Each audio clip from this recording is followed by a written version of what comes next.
అక్కో కొంచెం దోసకాయ పచ్చడి పచ్చిమిరకాయ పచ్చడి కూడా కొట్టు. పచ్చళ్ళేంది? నువ్వే కదమ్మా చెప్పావు ఇప్పుడు పప్పు ఎగ్గు రెండు ఇవ్వమని. అందుకే వేడివేడి అన్నంలో పచ్చడి కూడా వేసుకొని తింటే సూపర్ ఉంటది. పైగా పిన్నికి చాలా ఇష్టం పచ్చడి అంటే, అందుకే చెప్పావు. ఒసే అది ఎగ్గో పప్పో కాదు, ఎగ్ పఫ్. ఇదేం కర్రీ పాయింట్ కాదు పచ్చళ్ళు కూరలు అమ్మడానికి. దాన్ని ఎగ్ పఫ్ అంటారు. అవునా, సరేలే అక్క, మా చెల్లెలు ఏది చేస్తే అది ఇయ్యి.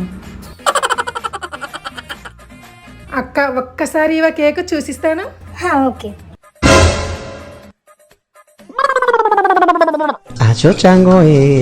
ఎవరు చూడట్లేదు, ఒకేసారి తినేస్తా.